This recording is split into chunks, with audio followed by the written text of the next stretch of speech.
All right, let's talk about Z, or as the Canadians would refer to him as Zed. But throughout the film, they say Z, so this ain't no Canadian production. Now, this stars Keegan Connor Tracy, who gives a very damn good performance and is what carries a good amount of this film. It also has the guy who plays Lance Preston in the Grave Encounters films as her husband.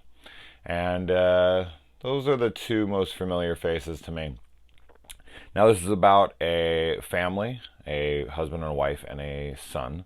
And the son's, I don't know, 10 ish, somewhere in that area. And he has an imaginary friend kind of out of nowhere named Z. And of course, this imaginary friend starts to either talk him into doing some wicked shit, or some wicked shit starts to happen around him. And of course, he's blaming it on Z. It wasn't me, it wasn't me, it was Z. And that's basically, you know, what goes on in this film. And there's a little bit of a spin at the end. And I've talked to a few people who were like really into this flick for the first 2/3 of it, and then just the ending killed it for them. And I have to say that I'm not exactly on the same page with them. I was actually pretty into this throughout. I did enjoy where this ended up going, and that's mostly because of Keegan's performance in this. Which, let me tell you what, man, this girl's always been pretty, but this girl is pushing 50 now. She's 49. Not that that's like super old or anything, but, you know, she's almost 50, and she looks phenomenal. Wow. But her performance in this is just great. And I really think she sells it in the places where everyone seems to think that this film lacked, but everyone can agree that her performance is great. I'm not saying the rest of her performance isn't good. It's totally good. It's exactly what it should be throughout. It's just that she has to take it into a completely different direction towards the end. And I thought she nailed that, and that's why the ending worked for me, because I didn't see that coming, and I rather enjoyed it. I thought it kind of made sense to the overall story, and it was a little twist that actually, you know, made this stand out from other films like this, because this is not an original idea by any means. How many movies now have we gotten where the kid has an imaginary friend? That's even just a secondary plot line of so many haunted house movies, where the kid in the house is like, oh, this is my friend Toby, oh, this is my friend, you know, so on and so forth. That is just a staple of horror. So the whole imaginary friend thing is nothing new. But I feel like where people didn't like where it ended up heading is what kind of stood it out from all the ones just like it in the past. So I dug that. Plus, there's a couple really cool moments in this. One is at a play place, and one involves stairs, and I was fucking like gobsmacked by the stairs one. There's some unexpected shit in this, and it's really great, and you just don't see some of it.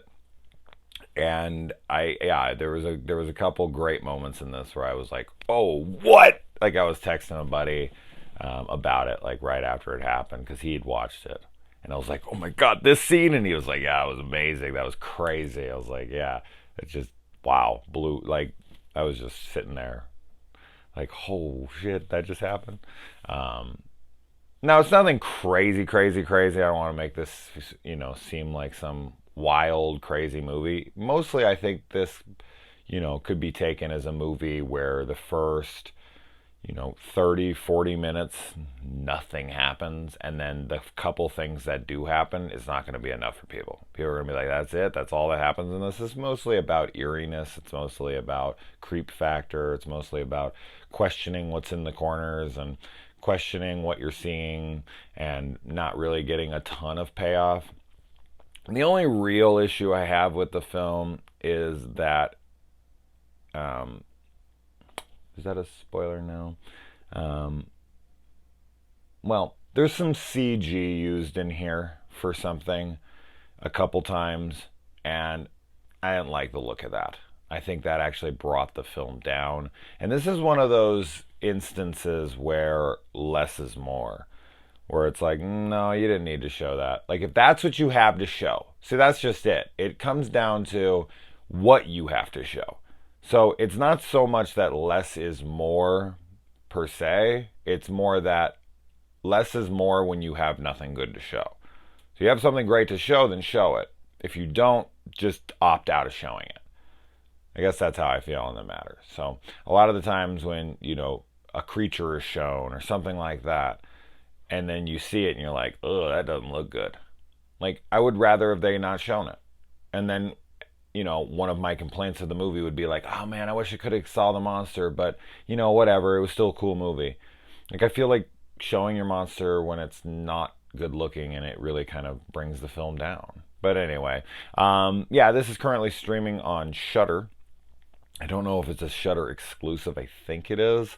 But I enjoyed it. I mean, it's not great. It's not a rewatchable movie.